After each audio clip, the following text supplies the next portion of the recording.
बाबा जी महाराज उतरे तो गाड़ी आते आते संध्या हो गई। हाथरस स्टेशन पर उतर गए। अब बैठे हैं। अब उनको ये भी नहीं पता कि वृंदावन किधर है और मुझको कहाँ जाना है। स्टेशन पर बैठे सोच रहे थे, बंधु सुंदर जी को स्मरण कर रहे थे कि बंधु ने तो कहा है कि धाम अपने आप प्रबंध करेंगे, अपने आप प्रबंध करेंगे तो फिर मुझे कुछ करने की जरूरत नहीं है। तो हाथरस स्टेशन पर बैठे थे।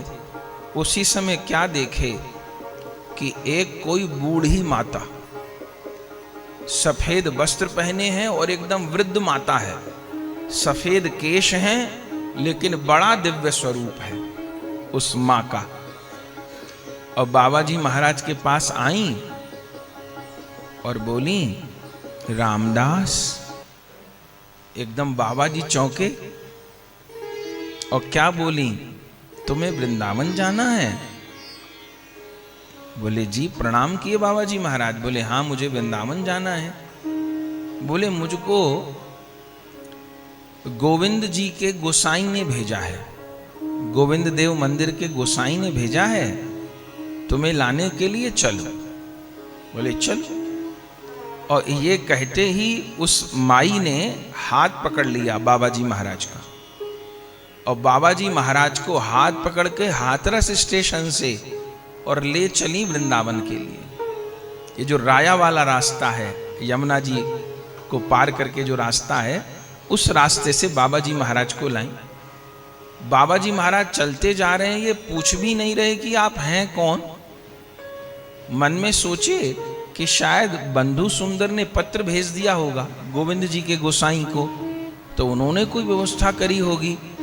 पर इनको ये कैसे पता कि मैं कौन गाड़ी से आ रहा हूं, इनको ये कैसे पता कि इतने बजे गाड़ी उतरेगी। पर कोई बात नहीं, चलते गए।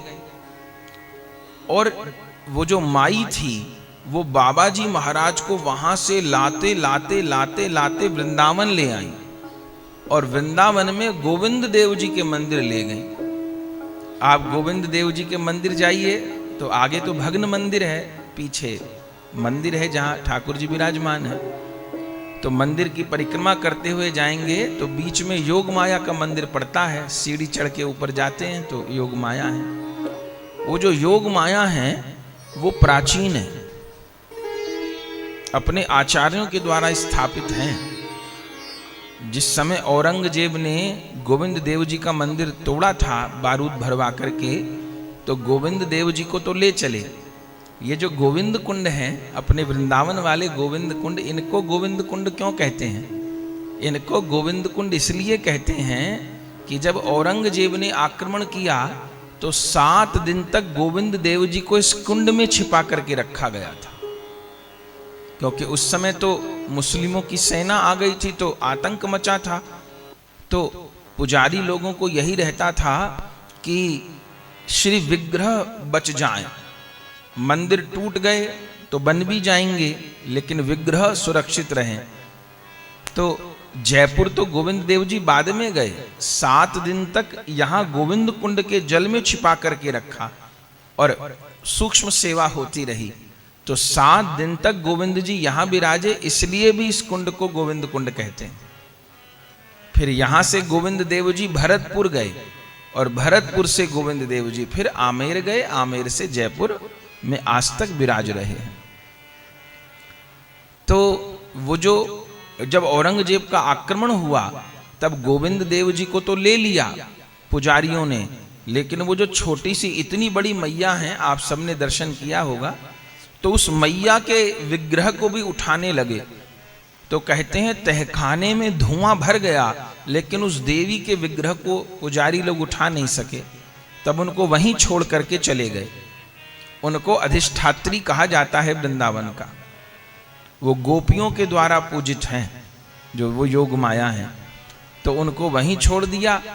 बाद में औरंगजेब और नुकसान पहुंचाता वृंदावन को, तो जो सिंह गर्जन हनुमान हैं गोविंद देव जी के निकट, जब साधु लोग विलाप करने लगे, रोने लगे, तब हनुमान जी सिंह की तरह गरजे और औरंगजेब को कहा कि अब मैं तुम्हारा वंश सहित विनाश कर दूंगा यदि तुमने वृंदावन को हानि पहुंचाई। तब फिर औरंगजेब वहां से लौट गया। तो वो जो मैया थी बाबा जी महाराज को लेकर के आई और लाते लाते गोविंद देव जी के मंदिर तक, और फिर गोविंद देव जी के मंदिर के द्वार पर एकदम छोड़ दिया और कहा भीतर चले जाओ। तो बाबा जी अब मैं जाती हूं। तो बाबा जी महाराज उनको प्रणाम किए और बोले माँ आप कहाँ रहती हैं? तो ऐसे इशारा दरवाजे की तरफ करके बोली कि मैं भी यहाँ गोविंद जी में ही रहती हूं। तो बाबा जी सोचे कि कोई माई रहती होगी और गोसाई जी ने भेजा होगा। तो बाबा जी महाराज फिर भीतर गए, मंदिर में गोसाई जी थे, उनको प्रणाम किया और उसी दिन पत्र पहुंचा था। बंधु सुंदर जी ने पत्र तो लिखा था पर उसी दिन पत्र पहुंचा था। तो गोसाई जी को प्रणाम किए। तो गोसाई जी से कहा कि ऐसे ऐसे मैं रामदास मेरा नाम है, मैं ऐसे ऐसे बंगाल से आया हूं। तो गोसाई जी बोले हाँ आज बंधु सुंदर जी का पत्र तो आया है कि मैं एक वैष्णव को वृंदावन भेज रहा हूं और उनको लाने की और उनके भोजन प्रसाद की ठहरने की व्यवस्था कर देना, पर आप यहां कैसे आ गए? बोले कैसे आ गए? बोले आपने ही तो एक बूढ़ी माई को भेजा था मुझको लाने के लिए हाथरस स्टेशन। गोविंद जी के गोसाई बोले हमने किसी बूढ़ी माई को नहीं भेजा, मैंने किसी बूढ़ी, मुझे तो यही नहीं पता, मुझे तो पत्र आज मिला है, मुझको क्या पता कि आप आज ही आ जाओगे, और ना यहाँ कोई बूढ़ी माई रहती है और ना मैंने किसी बूढ़ी माई को भेजा है। बाबा जी महाराज कहे वो मुझको हाथरस स्टेशन से पकड़ करके यहाँ लाई हैं कि चलिए आपको गोविंद जी के मंदिर में निवास करना है। गोसाई बोले यहाँ कोई बूढ़ी माई नहीं रहती है। बोली नहीं, मुझे दरवाजे तक छोड़कर गई हैं, वो कहती हैं यहाँ रहती हैं। कहाँ रहती हैं? तब संध्या हो गई थी, दिन छिप गया था। तो लालटेन लेकर के गोसाई जी बाहर आए, बताओ कहाँ रहती है माई? तो बाबा जी महाराज एक दरवाजे की तरफ इशारा करके कहे कि वो माई इधर ही गई थी, कहती है मैं इधर रहती हूँ। तब गोसाई जी के नेत्र भर गए और बाबा जी महाराज से बोले ये किसी माई के रहने का घर नहीं है, ये योग माया का मंदिर है। ये किसी माई के रहने का घर नहीं है, ये तो योग माया का मंदिर है। तब बाबा जी महाराज जब भीतर गए जोग माया का दर्शन करने के लिए, तो जो वस्त्र में दर्शन हुआ था स्टेशन पर माई का, जोग माया देवी ने वही वस्त्र पहने हुए थे। तब बाबा जी महाराज चरणों में पड़ गए हैं, बार बार प्रणाम कर रहे हैं और बंधु सुंदर जी की बात याद आ रही है। बोले ठीक है, यहाँ पर श्री कृष्ण की सेवा के लिए, युगल की सेवा के लिए निरंतर लीला शक्ति विराजमान है। जिसको जुगल प्राप्ति उद्देश्य है, जिसको जुगल मिलन की व्याकुलता है, योग माया लीला शक्ति उसके लिए सब व्यवस्था करने लग जाती है। और जिसका युगल प्राप्ति उद्देश्य नहीं है वो फिर मोहित होकर के भ्रमित हो जाता है। तो बाबा जी महाराज फिर गोविंद देव जी के मंदिर में निवास किए, वहीं से प्रसाद मिल जाता था। बंधु सुंदर आज्ञा किए थे कि तुमको ब्रज 84 कोस की परिक्रमा करनी है। तो बाबा जी महाराज यहाँ निवास किए और फिर परिक्रमा के लिए निकले। वृंदावन की परिक्रमा तो नित्य ही की उन्होंने। फिर वह गिरिराज जी की परिक्रमा के लिए गए। जब गिरिराज जी की परिक्रमा के लिए जा रहे थे, जाते जाते चलते श्री राधा कुंड के निकट पहुंचे। तो क्या देखा राधा कुंड के निकट? आज के जैसी भीड़ तो नहीं थी, पुराना समय था, एकदम शांत एकांत। परिक्रमा कितनी लोग लगाते थे, कोई इक्का दुक्का परिक्रमा लगाता था, ऐसी भीड़ थोड़ो होती थी। एकदम शांत था ब्रज, और ना इतने भवन थे, कुंज ही कुंज थी।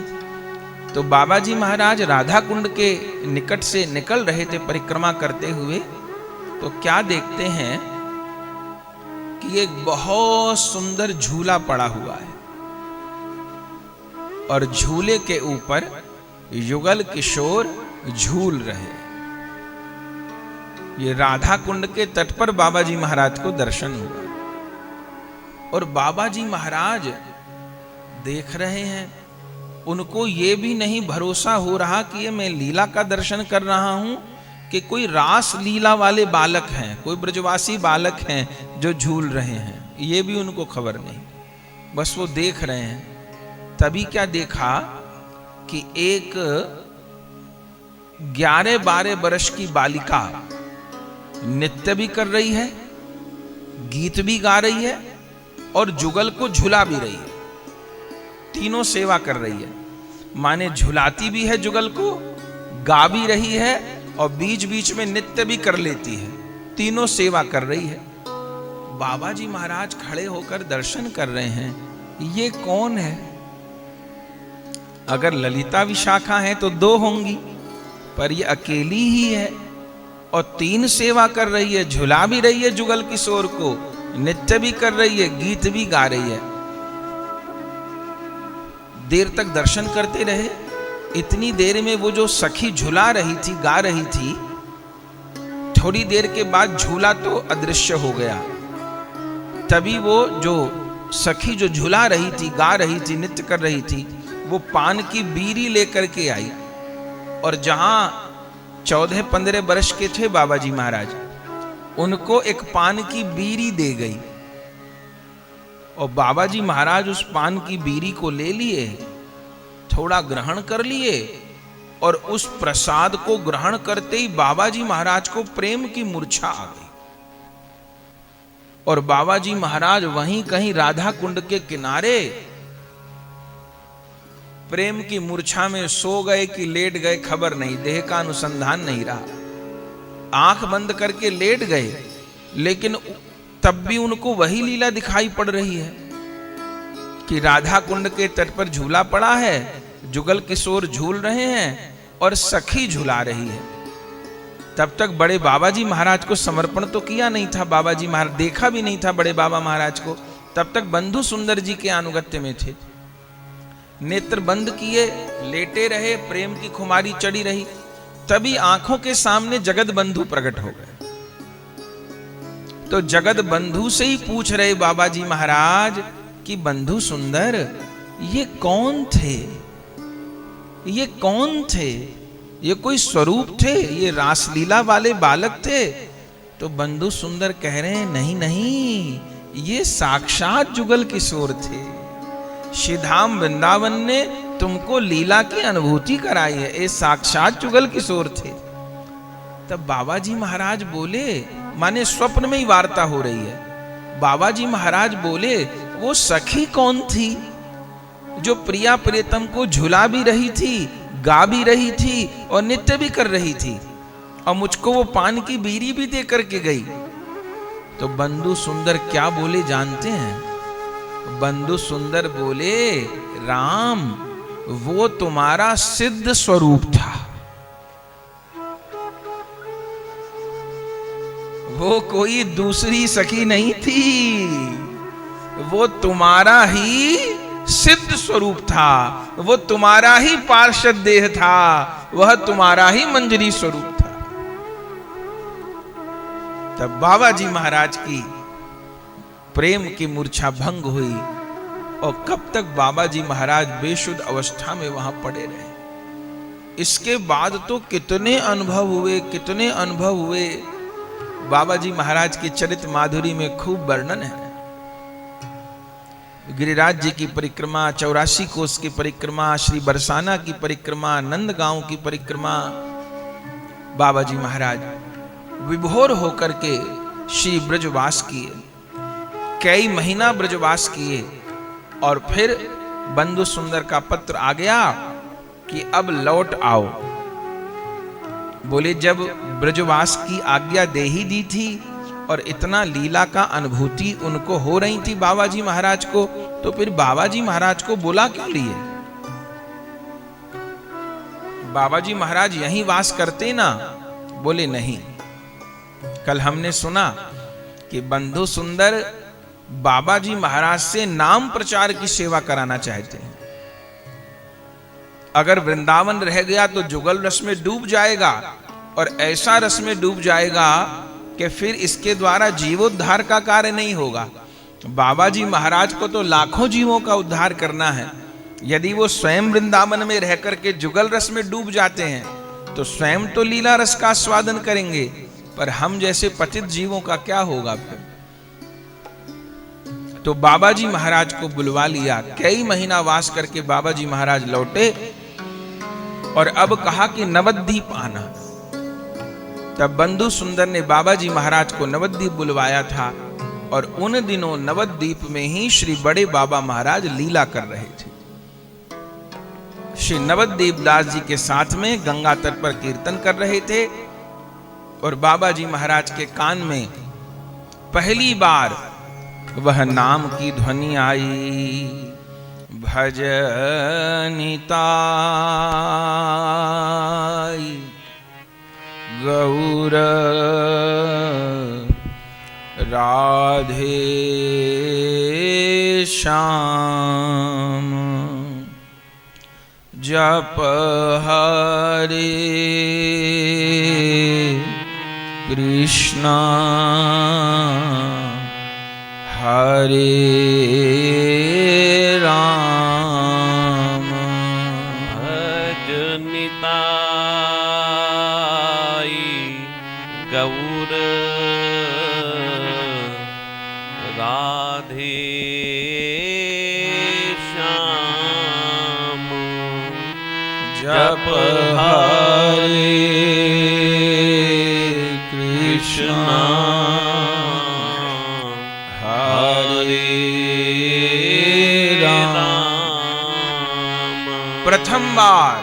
प्रथम बार उपदेश मंत्र बड़े बाबा महाराज के मुख से ही सुना बाबा जी महाराज ने। उस समय 15 बरस की आयु है और चौंक के, जैसे उपदेश मंत्र कान में गए तो चौंक गए, उसके पहले सुना नहीं था।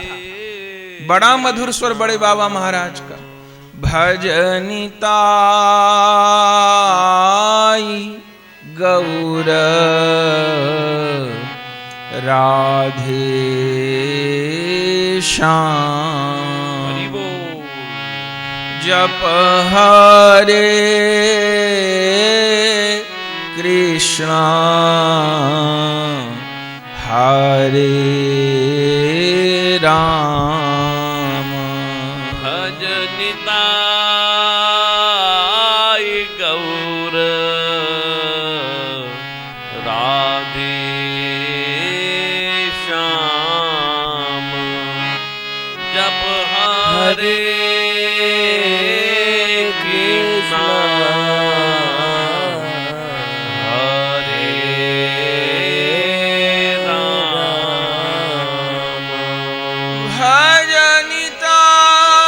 भजनिताई गौर राधे श्याम, जप हरे कृष्णा हरे राम, भजनिताई गौर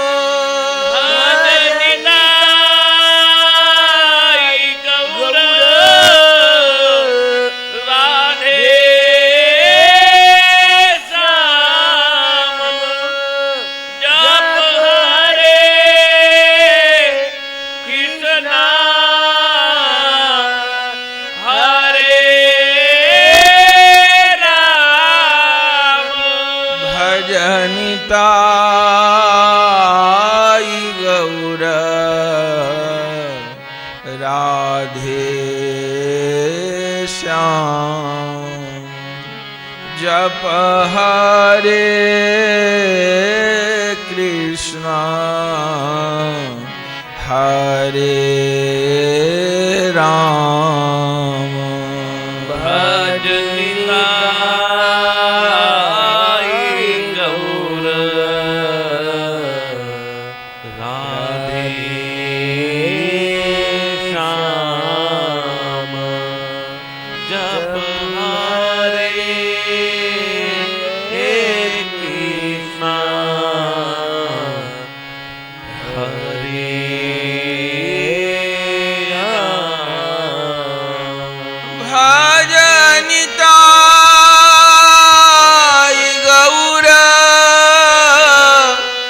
राधे श्याम जप हरे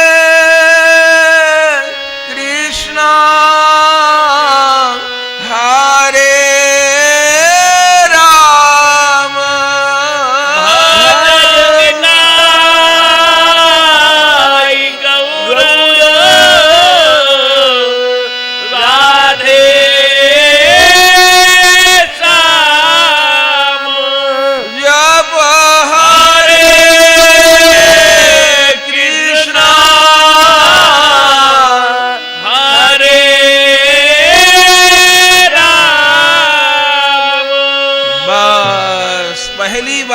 राम श्रवण किया।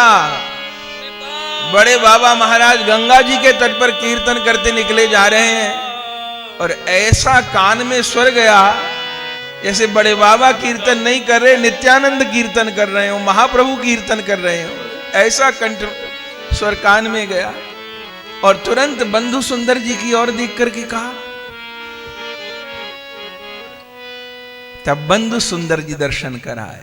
वो देखो चरणदास बाबा हैं, उनका कीर्तन है। वो देखो उनका दल जा रहा है। तब बड़े बाबा जी से मिलाने वाले तो बंधु सुंदर ही हैं। बड़े बाबा महाराज का दर्शन कराने वाले बाबा जी महाराज को बंधु सुंदर ही हैं, दर्शन करा। और जो देखे बड़े बाबा महाराज को जैसे बछड़ा अपनी गैया को पहचान लेता है। हजार गैया खड़ी हो और बछड़ा हो, हजारों गैया एक सी गैया हो, लेकिन बछड़ा अपनी गौ माता को पहचान ले। और हजारों बछड़ा हो और अकेली गौ माता हो, गौ माता अपने बछड़े को पहचान लेगी। तो जैसे हजारों बछड़ा में गौ माता अपने बछड़ा को पहचान लेगी और हजारों गौ माता में बछड़ा अपनी गौ माता को पहचान लेगा, ऐसे बाबा जी महाराज बड़े बाबा को पहचान लिए और बड़े बाबा महाराज बाबा जी महाराज को पहचान लिए। और केवल बस दर्शन हुआ और दर्शन करते ही बाबा जी महाराज को लगा कि मुझे मेरी मंजिल मिल गई, मुझे मेरे जीवन का लक्ष्य प्राप्त हो गया। अब यही मेरे जीवन का लक्ष्य है। जो होना होता है वो पहली दृष्टि में ही हो जाता है। दर्शन करते ही हो गया, मुझे मेरी मंजिल मिल गई। लेकिन प्रत्यक्ष वार्ता नहीं हुई।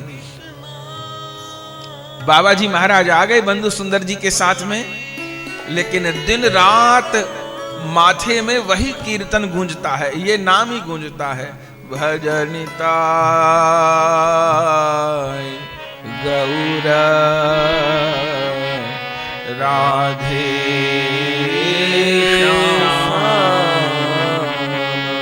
जप हरे कृष्णा हरे राम। यही घूमता है दिल दिमाग के भीतर। तब एक दिन बंधु सुंदर कहीं गए हुए थे। बाबा जी महाराज नवद्वीप में ही विराजमान थे। तब श्री नवद्वीप दास जी से मिलना हो। नवद्वीप दास जी को पहचान लिया बाबा जी महाराज ने कि बड़े बाबा के साथ रहते हैं। तब उनसे पूछा, और हमारे नवद्वीप दास जी तो ऐसे, उनको तो जो मिल जाए, उनकी बस एक ही लालसा, कैसे किसी जीव को पकड़ करके मैं बड़े बाबा महाराज के चरणों में समर्पित कर दूं। तो नवद्वीप दास जी से मिलना हुआ और बस नवद्वीप दास जी के प्रेम में बंध गए बाबा जी महाराज। और नवद्वीप, उस समय बड़े बाबा जी नहीं थे, नवद्वीप में भ्रमण करते रहते थे बाबा जी महाराज, एक जगह तो रहते नहीं थे। तो नवद्वीप दास जी कहे, मेरे दादा आने वाले हैं, इस बार मैं अपने दादा से मिलवाऊंगा। तुमको मुझे प्राप्त करके इतनी प्रसन्नता हो रही है। नवद्वीप दास जी ने कहा, मैं तो बिंदु हूं और मेरे दादा प्रेम के सिंधु हैं। मैं बिंदु हूं, मेरे दादा सिंधु हैं, उनको प्राप्त करके तुम निहाल हो जाओगे। और शुभ समय में बड़े बाबा जी महाराज पधारे और उस समय बाबा जी महाराज नवद्वीप परिक्रमा को जा रहे थे, बड़े बाबा महाराज। तभी रामदास बाबा जी आए और नवद्वीप दास जी रामदास जी को लेकर के बड़े बाबा के चरणों में समर्पित किए। बाबा जी महाराज प्रणाम करने को हुए, उसी समय बड़े बाबा जी महाराज, आओ भाई राम आओ। रामदास बाबा जी को हमेशा क्या कहे? भाई भाई। इसलिए बाबा जी महाराज अपने चरित्र में कहते हैं, बोले मुझे बंधु सुंदर मिले बंधु की तरह, मुझे कभी गुरु नहीं लगे वो, बंधु सुंदर मिले बंधु की तरह। और बड़े बाबा कैसे मिले? बोले बड़े बाबा गुरुदेव हैं, प्राणाराध्य हैं, लेकिन बड़े बाबा मिले मुझे बड़े भाई की तरह। और भैरव चंद्र गोस्वामी बाबा जी महाराज के 12 शिक्षा गुरु हैं। भैरव चंद्र गोस्वामी मिले मुझे पिता की तरह, तो सबसे उनका आत्मीय संबंध, बंधु सुंदर बंधु की तरह, बड़े बाबा महाराज बड़े भाई की तरह, भैरव चंद्र गोस्वामी पिता की तरह। ऐसे जैसे बाबा जी महाराज को बड़े बाबा देखे, आओ भाई राम, और कंधे पर हाथ धर दिए। बालक ही थे बाबा जी महाराज, तो बड़े बाबा कंधे पर हाथ रख दिए और बोले चलो परिक्रमा में। उस समय परिक्रमा में जा ही रहे थे बड़े बाबा महाराज, कंधे पर हाथ धर दिए, चलो परिक्रमा में। और बाबा जी महाराज जैसे चले तो कहे, अरे राम कुछ कीर्तन सुनाओ भाई, कुछ कीर्तन सुनाओ। तब बाबा जी महाराज प्रथम कीर्तन यही बड़े बाबा जी महाराज को सुनाए। हरि बोलो रे भाई, हरि बोलो रे भाई, गौरांग गदाधर वसु जानवानिता, गौरांग गदाधर वसु जानवानिता, जानवानिताई वसु जानवानिता, जानवानिताई वसु जानवानिता, सीता अद्वैत गोसाई वसु जानवानिता, सीता अद्वैत गोसाई वसु जानवानिता। हरि बोलो रे भाई, हरि बोलो रे भाई, हरि बोलो रे भाई, हरि बोलो रे भाई, गौरांग गदाधर वसु जानवानिता, गौरांग गदाधर वसु जानवानिता। ये तो कीर्तन की मुख्य पंक्ति हैं। और फिर बाबा जी महाराज के आखर, पूरे रास्ते बाबा जी महाराज आखर देते जाएं कीर्तन में, और बड़े बाबा जी महाराज नवद्वीप की परिक्रमा दे रहे हैं और उद्दंड नृत्य कर रहे हैं। झर झर झर झर झर झर आंखों से अश्रुपात हो रहा है, लाल हो गई बड़े बाबा जी महाराज की आंखें, और बार बार रामदास बाबा जी को आलिंगन दे दे के कीर्तन करते, आलिंगन दे दे के कीर्तन करते। कहीं पर भी नवद्वीप की रज में बड़े बाबा लोटपोट होने लग जाते, बार बार बाबा जी महाराज को आलिंगन दान करते।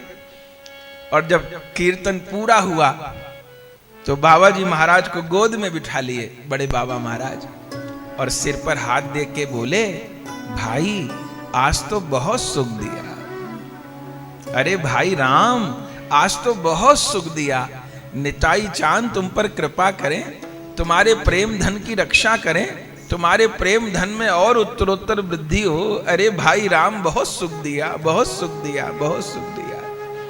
बस पहले दर्शन हुआ, अब स्पर्श हुआ, अब बचा क्या था? लौट करके बाबा जी महाराज आए, बंधु सुंदर के पास पहुंचे। बंधु सुंदर ने कहा, कहां गए थे? तो बाबा जी महाराज कभी जीवन में असत्य संभाषण नहीं किए गुरु लोक से। कहां गए थे?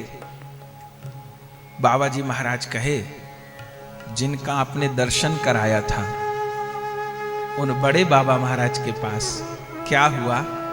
आज मैंने उनके साथ नवद्वीप परिक्रमा की और उनको कीर्तन सुनाने का अवसर मिला। उनका स्पर्श करते ही मेरी देह जाने कैसी हो गई। जैसा अनुभव मुझको श्रीधाम वृंदावन में जुगल किशोर का दर्शन करके, उस स्वरूप का दर्शन करके हुआ। वही दर्शन, वही स्पर्श सुख आज बड़े बाबा महाराज का दर्शन करके हुआ। उन्होंने गोद में बिठा करके दुलार किया। बार बार मुझसे कह रहे थे, भाई राम आज तो बहुत सुख दिया, बहुत सुख दिया। बंधु सुंदर जी हृदय से लगा लिए बाबा जी महाराज को और क्या बोले, राम अब अवसर मिले तो खोना मत,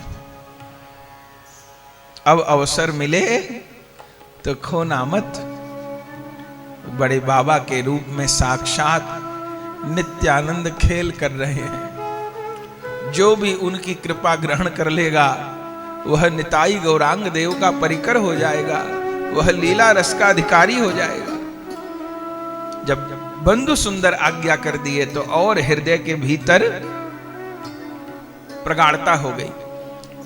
लेकिन बाबा जी महाराज बड़े बाबा जी के प्रति आकृष्ट तो पूरे हो गए, लेकिन बंधु सुंदर में जो उनकी अत्यंत आसक्ति थी वो आसक्ति नहीं कम हो पा रही थी। माने बंधु सुंदर में ऐसी आसक्ति, एक प्राण दो दे रह न सकें बंधु सुंदर के बिना, इतना। लेकिन अब उधर बड़े बाबा महाराज उनका अलग रस राज्य और इधर बंधु सुंदर उनका एक अपना अलग रस राज्य, दोनों का एक साथ निर्वाह नहीं हो सकता था। तब बंधु सुंदर मान वाली लीला की। क्या लीला की है? बंधु सुंदर जी के जो परिकर थे वो उनको भगवत भाव से पूजने लग गए। माने बंधु सुंदर जी को अमनिया वस्तु अर्पण करते थे, तुलसी अर्पण करते थे, उनकी आरती होती थी, उनको ठाकुर जी की तरह श्रृंगार धराया जाता था, ऐसी करने लगे। बाबा जी महाराज देखे, एक बार जाने लगे। अब उनके जो मित्र के जैसे थे, जाने लगे तो बंधु सुंदर के एक सेवक थे चंपटी महाशय, उन्होंने रोक दिया। अरे राम कहां जाते हो? आज तक रोका नहीं था। उन्होंने कहा कहां जाते हैं? बंधु के पास जाते हैं, उनके तो मित्र थे। बंधु नहीं, प्रभु। प्रभु? ये मेरे बंधु प्रभु कब से हो गए? बोले बंधु बंधु नहीं कहना है, प्रभु है प्रभु। प्रभु कब से हो गए? तुम नहीं जानते हो, साक्षात भगवान का अवतार हैं हमारे बंधु सुंदर। बाबा जी महाराज को लगा इन लोगों को क्या हो गया, ये भगवान का अवतार बताने पर क्यों लगे हैं। पर चलो शिष्य अपने गुरु के प्रति भगवत भाव रख ले तो कोई बात नहीं है, लेकिन उनको जाने से रोक दिया, भीतर जाने से रोक दिया।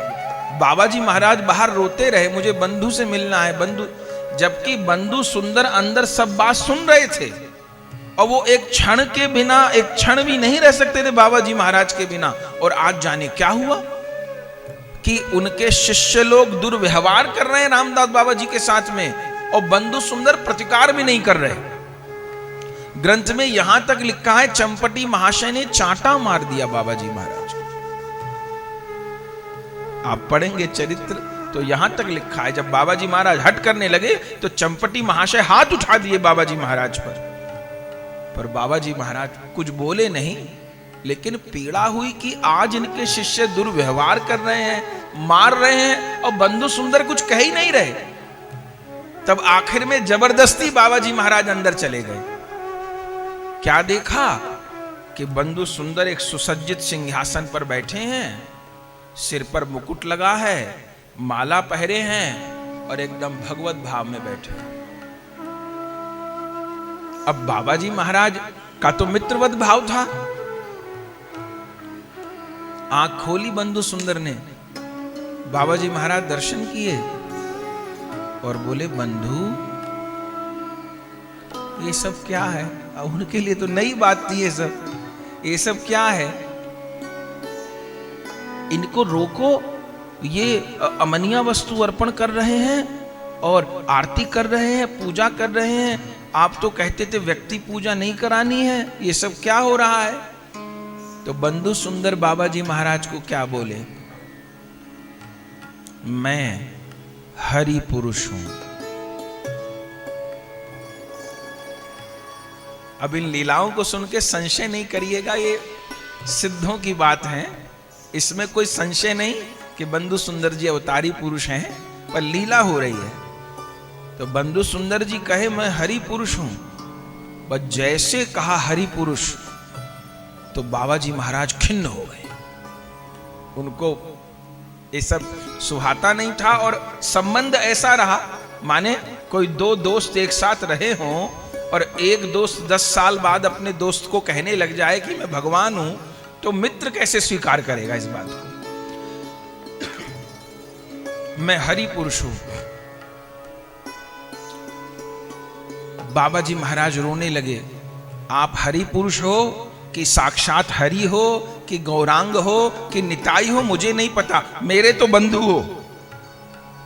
और ये कह करके जैसे पहले आलिंगन करते थे बंधु सुंदर जी का, ऐसे गले लगने लगे कि मेरे तो बंधु हो। बंधु सुंदर दूर कर दिए, नहीं राम अब ये सब नहीं चलेगा।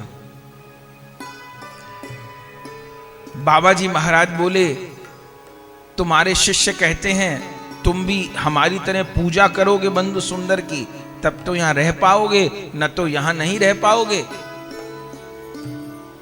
बंधु सुंदर बोले, तो ठीक ही तो कहते हैं। बाबा जी महाराज बोले, मुझसे पूजा बूजा नहीं होगी, जिसके गले में हाथ डाल के सोया हूं उसकी पूजा करूं। यहां तक लिखा है कि जिसके साथ ताश खेले हैं उसकी पूजा करूं, जिसके साथ खेल खेला है उसकी पूजा करूं। तो ठीक है, मत आना। अरे जो एक प्राण दो देह, वो बंधु सुंदर बाबा जी को कह रहे हैं अब मत आना। बस ये कह करके बाहर निकाल दिया बाबा जी महाराज को और द्वार बंद कर लिया। और उस दिन के बाद फिर बाबा जी महाराज और बंधु सुंदर का मिलना नहीं हुआ। फिर बाबा जी महाराज सीधे बड़े बाबा महाराज के चरणाश्रम में गए, क्योंकि बंधु सुंदर जी ने कह ही दिया था कि मौका मिले तो छोड़ना मत। और बड़े बाबा महाराज से दीक्षा हो गई। फिर तो बड़े बाबा जी की सेवा में रहे, फिर तो जीवन पलट गया। लेकिन ये सब क्यों हुआ? बंधु सुंदर के एक शिष्य हुए हैं महानाम व्रतधारी जी, ब्रह्मचारी जी उनको बोला गया। तो उनका एक ग्रंथ है, तो उसमें वो खुलासा करते हैं। बंधु सुंदर जी के शिष्य बोले, बंधु सुंदर बाबा जी महाराज के साथ ऐसा व्यवहार क्यों किए? तो बड़ा सुंदर उदाहरण देते हैं। बोले, बाबा जी महाराज को बंधु सुंदर क्यों दूर किए? बोले, इसलिए दूर किए जिस कारण महाप्रभु जी नित्यानंद प्रभु जी को दूर किए। बोले, महाप्रभु जी नित्यानंद प्रभु जी को कब दूर किए?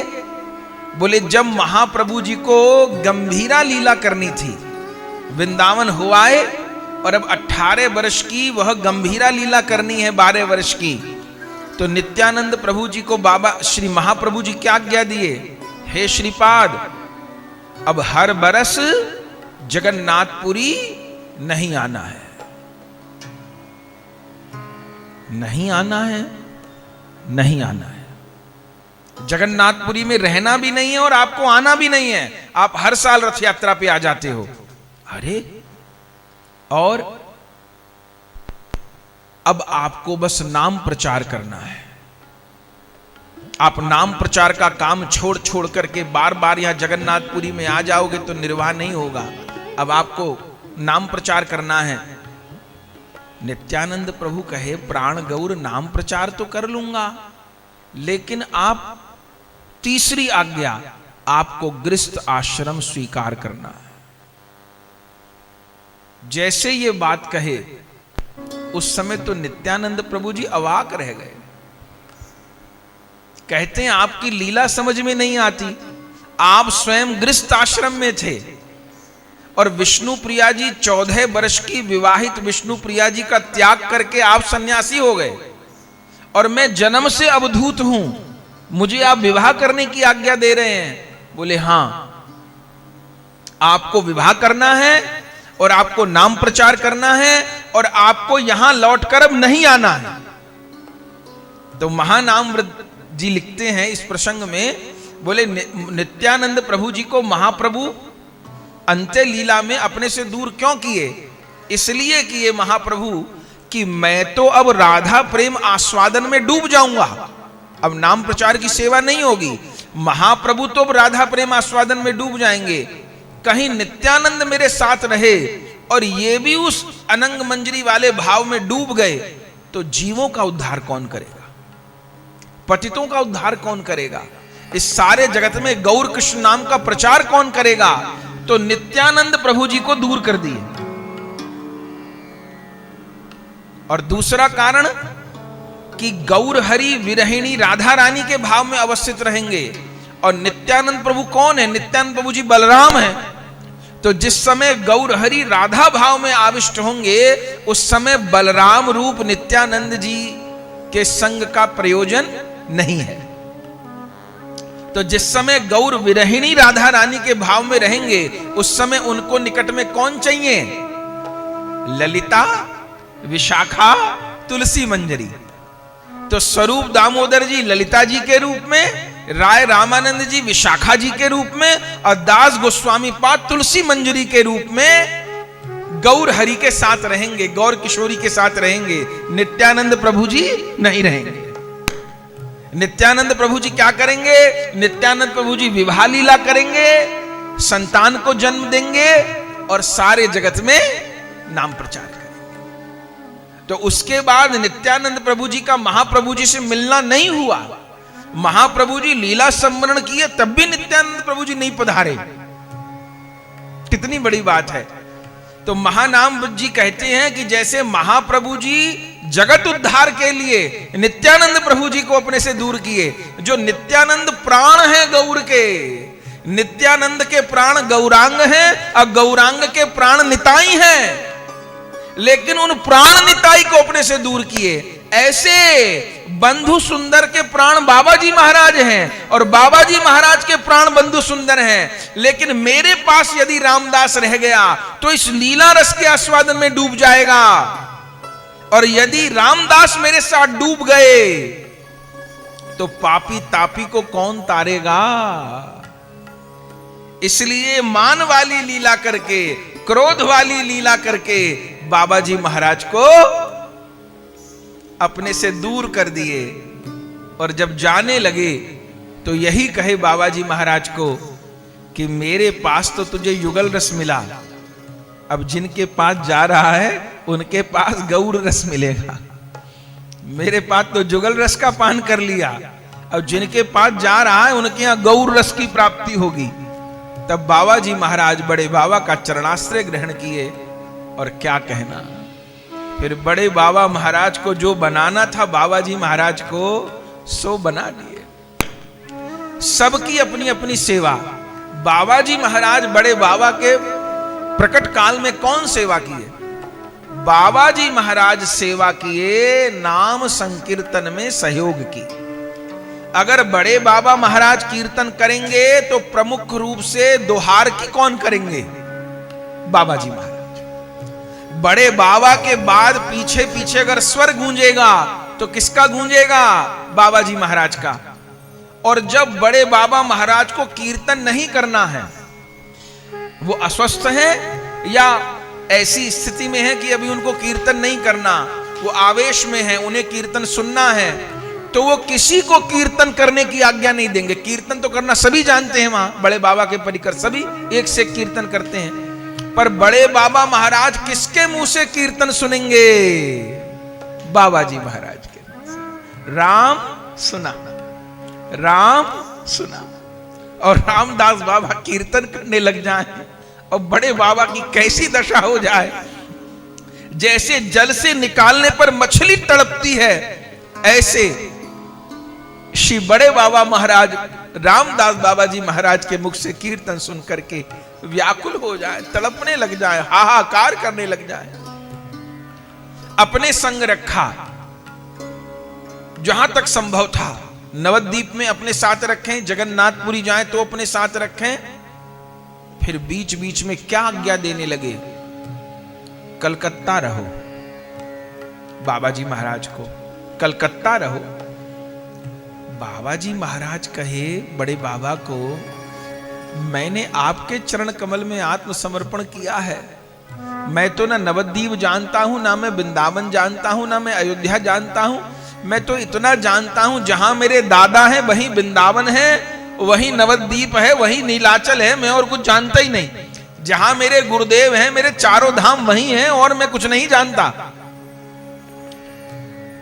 बड़े बाबा महाराज बोले कि नहीं, कलकत्ता रहो। कलकत्ता रहे? कलकत्ता कोई धाम तो नहीं है। तब बड़े बाबा महाराज क्या बोले, अरे कलकत्ता राजधानी है, और राजधानी में चारों ओर के लोग आते हैं। अगर तू कलकत्ता में रहकर कीर्तन करेगा तो भिन्न भिन्न मति के लोग तेरा कीर्तन सुनेंगे। और मुझे पता है मेरे रामदास का जो कीर्तन सुन लेगा वो गौर प्रेम में रोए बिना नहीं रहेगा। जो मेरे रामदास का कीर्तन सुन लेगा वो हा निताई कहे बिना नहीं रहेगा। जो मेरे रामदास का कीर्तन सुन लेगा वो निताई गौरांग का होकर ही रहेगा। इसलिए तुझको कलकत्ता रहना है। बाबा जी महाराज कहे कि मैं आपके बिना नहीं रह सकता, मुझे आपकी सेवा में रहना है। तब बड़े बाबा महाराज रामदास जी को कहे, बाबा जी महाराज पहले बड़े बाबा को कहे कि पहले मुझे बंधु सुंदर जी का वियोग प्राप्त हो चुका है, और अब आप मुझे अपना वियोग दे रहे हैं, मुझसे और वियोग सहन नहीं होगा। बंधु सुंदर का वियोग में सह गया आपका मुख देख करके, और आप अपना वियोग देंगे तो मेरे से प्राण धारण नहीं होंगे। मैं आपके संग रहना चाहता हूं, आपकी सेवा करना चाहता हूं। तब बड़े बाबा महाराज बाबा जी महाराज को क्या कहे, देख राम, सेवा का अर्थ होता है सुख देना। मैंने भी अपने गुरु को यही कहा था कि मैं आपकी सेवा में रहना चाहता हूं, पर मेरे गुरुदेव मुझे अपनी सेवा में नहीं रखे। सेवा का अर्थ होता है सुख देना। तो मेरे पास रहेगा तो मुझे सुख प्राप्त नहीं होगा, लेकिन जब तू कलिहत पतित जीवों को निताई गौर से जोड़ देगा तो मुझे अपार सुख प्राप्त होगा। और उस समय जो सबसे अमूल्य बात कही बड़े बाबा महाराज ने बाबा जी महाराज को, बोले देख राम, जो अकेला बैठ के खाए उसको पशु कहते हैं, और जो 5 को बांट करके खाए उसको मनुष्य कहते हैं। तो भगवान हमको पशु नहीं बनाए हैं, भगवान हमको मनुष्य बनाए हैं। तो अकेले बैठ के खावे तो पशु, और 5 को बांट करके खावे तो मनुष्य। तो तुमको कलकत्ता रहना है। बाबा जी महाराज कहे, मुझसे कोई नाम प्रचार प्रचार नहीं होगा, मैं कुछ नहीं जानता। कोई बात नहीं, नित्यानंद को जो कराना होगा सो तेरे से करवा लेंगे। और बस ये आदेश गुरु का मिला, और फिर हमारे बाबा जी महाराज कैसा नाम प्रचार किए। ओहो, देखिए नाम प्रचार और लोगों ने भी किया, लेकिन बाबा जी महाराज और अन्य जन के नाम प्रचार में अंतर क्या है। बाबा जी महाराज का केवल थोथा नाम प्रचार नहीं है। अपने गुरु लोगों का जो नाम प्रचार है वो खोखला नाम प्रचार नहीं है, वो रस युक्त नाम प्रचार है। नहीं, नाम प्रचार ऐसे भी हुआ कि महामंत्र का प्रचार करिए, सबको महामंत्र का कीर्तन सिखाइए, ऐसे भी नाम प्रचार हुआ। लेकिन कई बार वो संत लोग रस भक्ति से दूर रखे साधक को। माने षड गोस्वामी पाद की पूजा तो करनी है, पर षड गोस्वामी पाद के जो रस ग्रंथ हैं उससे परिचय नहीं है। नाम तो लेना है निताई गौर का, लेकिन गौर हरि का अवतार राधा प्रेम रस के आस्वादन के लिए हुआ है। उस मंजरी भाव की साधना नहीं करनी, उस रस भक्ति से नहीं जुड़ना, उस वृंदावन भक्ति से नहीं जुड़ना। तो ये वाला नाम प्रचार अधूरा नाम प्रचार है। हमारे गुरु लोग जो नाम प्रचार किए वो पूर्ण नाम प्रचार किए। माने सब लोग नाम से जुड़े, सब लोग एकादशी व्रत का पालन करें, सब लोग महामंत्र का जप करें, ये तो बिल्कुल ठीक बात, वैष्णव बने। लेकिन साथ में इस सब भजन का उद्देश्य क्या है कि नित्य वृंदावन में, नित्य निकुंज में जुगल सरकार का सेवा सुख प्राप्त हो। मुझे राधा दासी भाव की प्राप्ति हो, मुझे मंजरी भाव की प्राप्ति हो, और उस मंजरी भाव से, उस राधा दास्य भाव से जुगल किशोर की सेवा की प्राप्ति हो।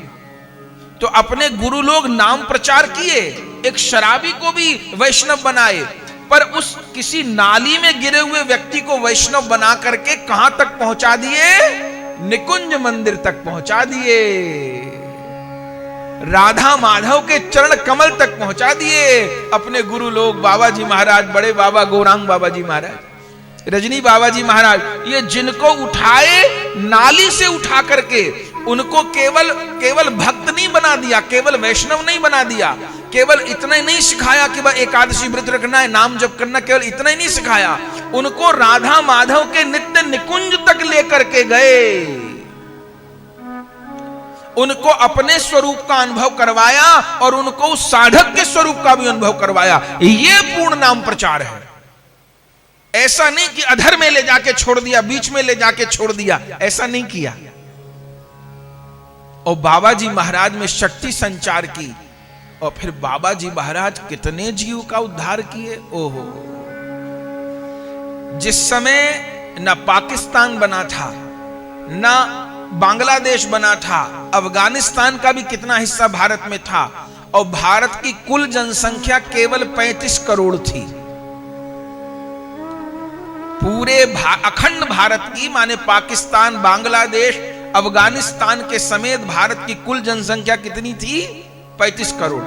अभी तो अकेले भारत की, खंडित भारत की जनसंख्या 150 करोड़ होने को तैयार है। जिस समय भारत की कुल जनसंख्या 35 करोड़ थी, उस समय बाबा जी महाराज के कितने शिष्य हुए? 7 लाख। बाबा जी महाराज कितने जीव का उद्धार किए? 7 लाख जीव का उद्धार। और 7 लाख जीव का उद्धार ऐसे नहीं किए कि हजारों लोगों को एक टेंट में बिठा लिया और माइक में मंत्र बोल दिए और कहा तुम्हें जो जो मंत्र अच्छा लगे वो करने लग जाओ। ना ना ना, ऐसा शिष्य नहीं बनाए। एक एक व्यक्ति को हाथ पकड़ करके जुगल किशोर के समर्पित किए, निताई गौरांग के समर्पित किए, बड़े बाबा के समर्पित किए। एक एक जीव का हाथ पकड़ करके, एक एक जीव के कान में नाम श्रवण करवाए, एक एक जीव के कान में मंत्र श्रवण करवाए। 7 लाख जीव का उद्धार। एक दिन नहीं बैठे बाबा जी महाराज, एक दिन नहीं बैठे। कोई भी उनको कीर्तन करने की प्रार्थना कर दे, अरे कोई मछली खाने वाला कह दे बाबा जी महाराज को आके, जिसके घर में मांस मच्छी बनती है, ऐसा भी कोई बाबा जी महाराज को आकर कह दे कि हमारे यहां कीर्तन करना है, बाबा जी महाराज जाने को तैयार हैं। भले उसके यहां का पानी नहीं पिएंगे क्योंकि वो मांस खाता है, लेकिन उसके यहां कीर्तन करने चले जाएंगे। और कीर्तन भी कैसा बाबा जी महाराज का? 1-2 घंटे वाला कीर्तन नहीं। बाबा जी महाराज का कीर्तन कैसा? आज जाएंगे शाम को पहले अधिवास होगा, ठीक, एकादशी नहीं, एकादशी को तो होगा, बाकी दिन में भी जिसके भी घर जाएंगे उसके 3 दिन का उत्सव होगा। एक दिन अधिवास होगा, अगले दिन अष्टप्रहर नाम होगा, और तीसरे दिन नगर कीर्तन होगा।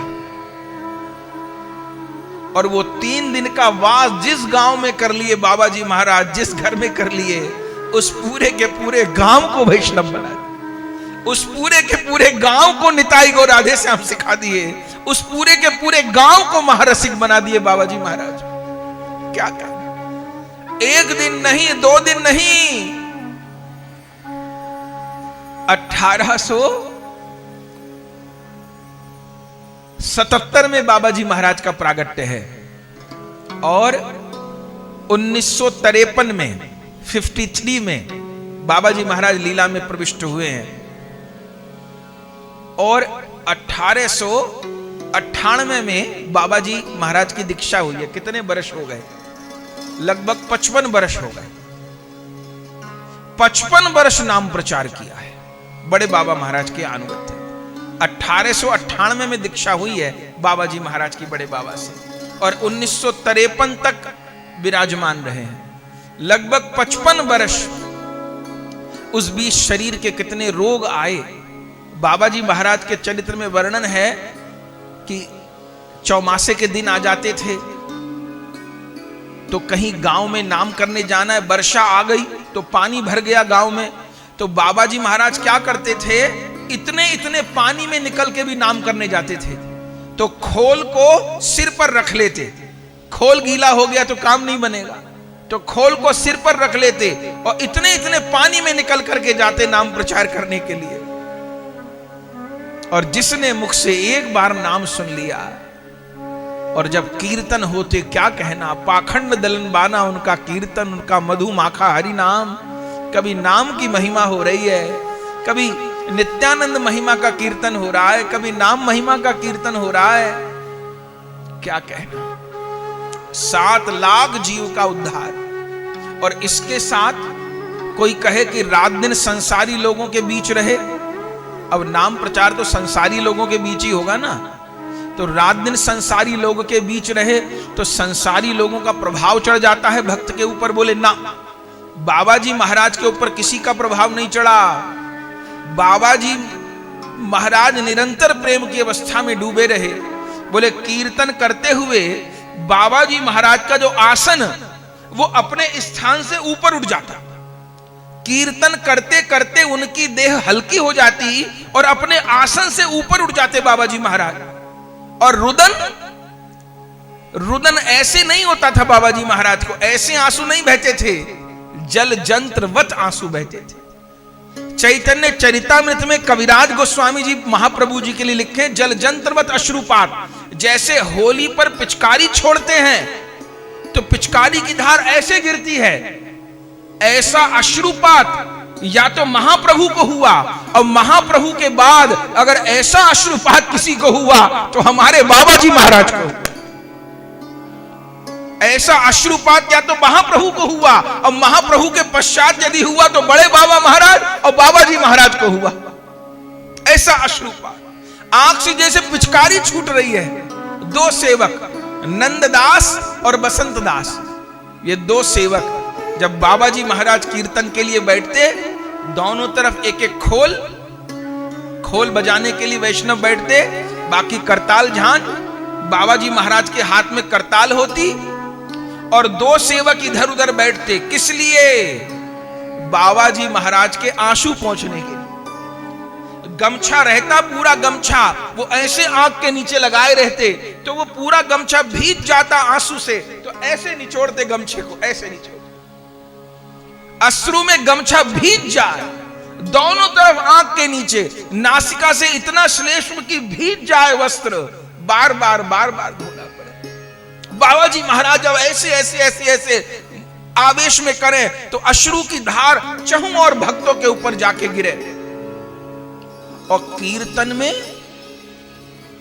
2-2 हजार लोग, 5-5 हजार लोग, 10-10 हजार लोग, 1-2 लोग नहीं, 5-5, 10-10 हजार लोग कीर्तन में। और माइक की व्यवस्था नहीं थी। हम लोग तो माइक में कथा कर रहे हैं, माइक नहीं थे उस समय। एक तो उस समय माइक थे ही नहीं, पर बाबा जी महाराज चाहते तो माइक की व्यवस्था कहीं ना कहीं से हो जाती। जीवन में कभी माइक में कीर्तन नहीं किए, और आश्चर्य, कभी पंखे के नीचे नहीं बैठे, एसी कूलर तो छोड़ दीजिए, कभी भी पंखे के नीचे नहीं रहे। हर समय शरीर में आवेश बना रहता, कभी पंखे के नीचे नहीं बैठे। अश्रु पहुंचने के लिए 2 सेवक रहते। धन्य धन्य धन्य। प्रतिदिन 250 से 300 लोगों को दीक्षा प्रदान करते बाबा जी महाराज। प्रतिदिन जहां वो जाएंगे पूरा का पूरा गांव उमड़ जाएगा दीक्षा लेने के लिए। सवेरे आन्निक किया, आन्निक के बाद दीक्षा देते देते उनको दोपहर के 2-2, 3-3 बज जाते। बाबा जी महाराज को 2-2, 3-3 बज जाते दीक्षा देते देते देते। उसके बाद प्रसाद ग्रहण करते। जब आन्निक करते बाबा जी महाराज, तो आन्निक के समय उनके पास तमाम प्रसादी वस्तुएं रखी जाती। आज भी इन सब लीलाओं का निर्वाह होता है। जाने कहां कहां के चरणामृत बाबा जी ग्रहण करेंगे, जाने कहां कहां के रज को माथे से लगाएंगे, जाने कौन कौन वस्तु। बाबा जी महाराज प्रतिदिन हनुमान चालीसा का भी पाठ करते। एक भक्त ने कहा कि आप तो गौर भक्त हैं, आप ये प्रतिदिन हनुमान चालीसा का पाठ क्यों करते हैं? आज भी बाबा जी महाराज करते हैं, जैसी उनकी सेवा चलती है उसमें हनुमान चालीसा का पाठ भी है, तो आप हनुमान चालीसा का पाठ क्यों करते हैं? तो बाबा जी महाराज क्या बोले? बोले जैसे हनुमान जी एकनिष्ठ राम भक्त है, ऐसे हनुमान जी कृपा करके मुझे एकनिष्ठ गौर भक्त बनाए, इसी के लिए हनुमान चालीसा का पाठ। प्रतिदिन हनुमान चालीसा का पाठ भी बाबा जी महाराज करते हैं। और आन्निक के समय कि उनकी कैसी दशा हो जाती, आन्निक के समय कोई अंदर तो नहीं होता, बाबा जी महाराज भीतर रहते और आन्निक होता, और आन्निक के समय लगातार हुंकार बाबा जी महाराज की होती रहती, सारा अंग प्रेम में विगलित हो जाता बाबा जी महाराज का। और उस समय बाबा जी महाराज फिर आन्निक होता, फिर दीक्षा होती, फिर उसके बाद प्रसाद पाते। परम पूज्य कालिया दादू जी, जिनका नाम था शहदियानंददास बाबा जी महाराज, तो उनका हमको दर्शन भी खूब हुआ, उनका कालिया बाबा का हमने कीर्तन भी खूब सुना है। जब वो कार्तिक पूर्णिमा पर आमादेर प्राण गोरा राय कीर्तन करते थे, तो कालिया दादाजी और जो महंत जी पाटवाड़ी के परम पूज्य मधुसूदन दास बाबा जी महाराज, तो वो बरसाने वाले महाराज जी के यहाँ भी पधारते थे, रुकते थे। तो हम लोग छोटे थे तो उनसे पूछते थे। तो कालिया दादू से एक बार हमने पूछा, प्रसाद कर रहे थे महंत जी और कालिया बाबा प्रसाद कर रहे थे, तो हमने उनसे पूछा कि बाबा जी महाराज कैसे प्रसाद करते थे? तो हमको हंस के बोले, बच्चे जब प्रसाद करते थे तो उनके आगे 100-150 कटोरी सब्जी साग की लग जाती थी। हमने कहा एक व्यक्ति के आगे 100-150 पात्रों में साग सब्जी कैसे? बोले सब भक्त लोग अपने यहां से लाते थे, हमको भी बाबा जी महाराज को पवाना है, हमको भी बाबा जी महाराज को पवाना है। बोले बाबा जी महाराज प्रसाद पाने बैठे थे, सामने माने 100-150 पात्र लग जाते प्रसाद के। तो बोले कैसे पाते?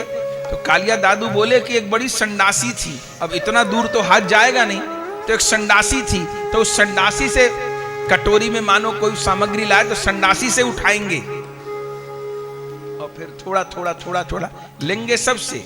आहार बहुत कम था, केवल थोड़ा सा भात पाना है, लेकिन अब मानो 150 जगह से सामग्री आ गई तो क्या करेंगे? बोले सबके अंदर उंगली डालते थे, सबको ऐसे उंगली से स्पर्श करते और फिर आरोग लेते। जब प्रसाद पाने बैठते तो इतनी सामग्री एकत्र हो जाती। बोले गुरु पूर्णिमा पर पूजन होता, ऐसे कभी उनको स्त्री नहीं स्पर्श कर सकती थी, बाबा जी महाराज को स्त्री स्पर्श नहीं कर सकती थी, केवल गुरु पूर्णिमा वाले दिन छूट थी। ये खुद कालिया बाबा ने हमको बात बताई, हमको खूब ध्यान है कैसे उन्होंने बताई। वो निवृत्त होने जा रहे थे तो धोती निकाल करके गर्म वस्त्र पहन रहे थे, तब बाबा जी महाराज के स्वरूप विराजमान थे, तो एक माई हमारे पीछे आई प्रणाम करने, तो वो रोक दिए कालिया बाबा। तो हमने कहा बाबा स्त्री स्पर्श नहीं करती बाबा जी महाराज को? तो बोले नहीं, केवल साल में एक दिन। कौन दिन? गुरु पूर्णिमा को। गुरु पूर्णिमा को चरण स्पर्श करने की छूट थी, बाकी और दिन नहीं। तो गुरु पूर्णिमा का पूजन होता तो कितना वस्त्र कितना सब कुछ आता। प्राय नवद्वीप में ही समाजवाड़ी में ही उनका गुरु पूजन होता था, गुरु पूर्णिमा का पूजन।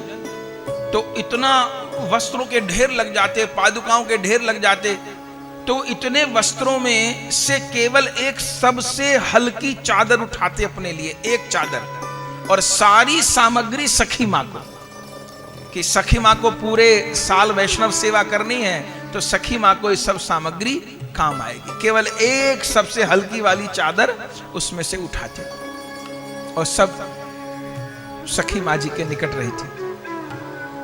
इतनी वैराग्यपूर्ण रीति से आप विराजमान रहे और 7 लाख जीवों का उद्धार किया। और बाबा जी महाराज कौन करताल से कीर्तन किए? बोले बड़े बाबा जी महाराज का चरणाश्रय प्राप्त हुआ जब बड़े बाबा जी महाराज अंतिम लीला किए।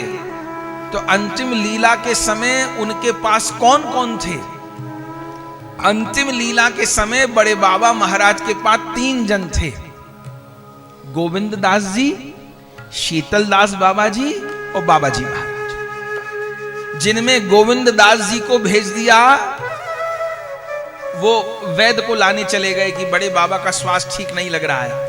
समाज बाड़ी में आज बड़े बाबा का जहां समाधि है, बड़े बाबा महाराज वहां पहले ही जाके बैठ गए थे और कई दिन से कह रहे थे मुझे ये स्थान बहुत प्रिय लगता है, मुझे ये स्थान बहुत प्रिय लगता है, मैं तो यहीं बैठूंगा, मैं तो यहीं रहूंगा। और वहीं पर आराम वाली कुर्सी पर बैठे थे बाबा जी महाराज, और थोड़ी घबराहट होने लग गई बाबा जी महाराज को। समाजवाड़ी की स्थापना कर दी थी। तब रामदास बाबा जी से बोले, आज कुछ ऐसा लग रहा है, आज कुछ अजीब सा लग रहा है। तब बाबा जी महाराज बड़े बाबा के सीने पर ऐसे हाथ फेरने लग गए, कुछ अजीब लग रहा है आज। फिर करताल बढ़ाते हुए बोले बाबा जी महाराज को, ले। कौन करताल? जिस करताल को बजा करके बड़े बाबा जी महाराज वृक्ष नचाए, जिस करताल को बजा करके मृतक को जीवित किए, जिस करताल को बजा करके बाबा जी महाराज पत्थर गलाए, पेड़ नचाए, मृतक को जीवन दान दिए, वही करताल अपने अंतिम काल में बड़े बाबा जी महाराज को दिए। और बाबा जी महाराज को देकर के बोले, यात्रा दलटी करो ना, नाम करते पार में। यात्रा दल मत बनाना, बस नाम करो। कोई मिले तो ठीक, न तो अकेले बैठ करके नाम करो। बाबा जी तो लाखों लोगों से नाम करवाए, पर आज्ञा यही की, कोई न मिले तो अकेले बैठ करके नाम करना। और उस समय जब बाबा जी महाराज नाम कीर्तन करना प्रारंभ किए थे, तब उस नाम कीर्तन को श्रवण करते करते ही बड़े बाबा महाराज नाम में प्रविष्ट हो गए थे, लीला में प्रविष्ट हो गए थे। तो जीवे दया नामे रुचि वैष्णव से।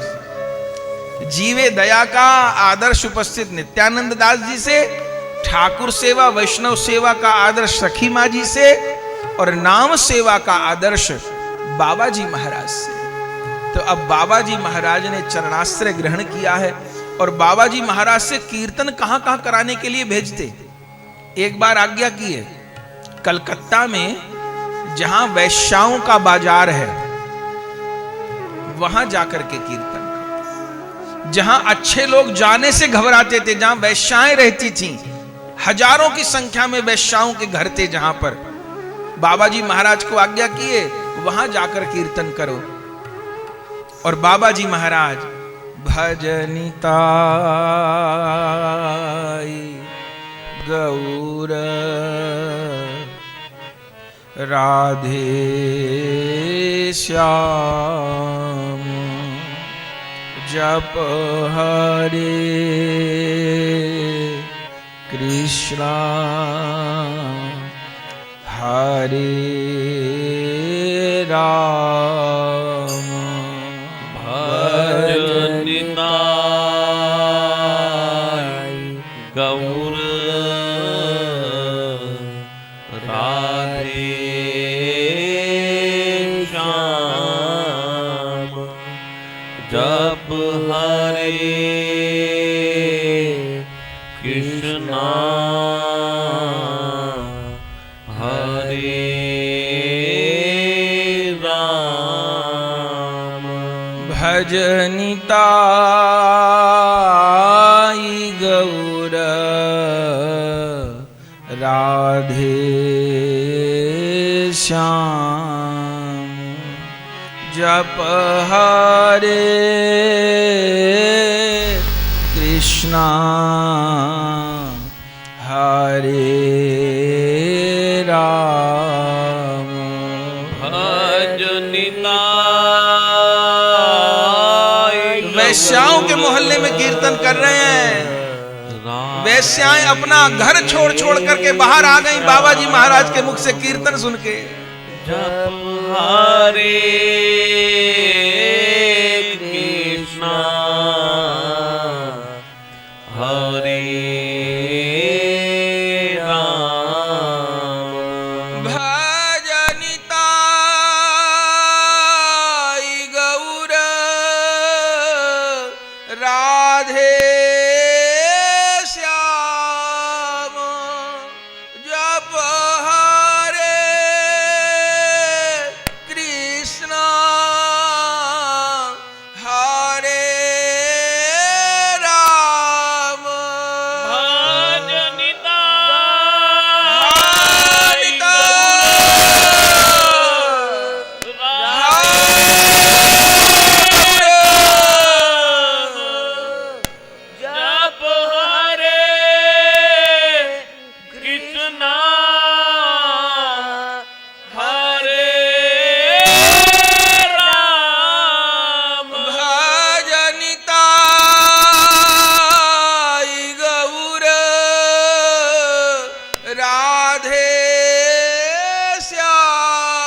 और जो जो उन्होंने पाप की कमाई इकट्ठी कर रखी थी, सब अपने घरों से अपने आभूषण फेंकने लगी, अपना पैसा फेंकने लगी, अपने सामान फेंकने लगी।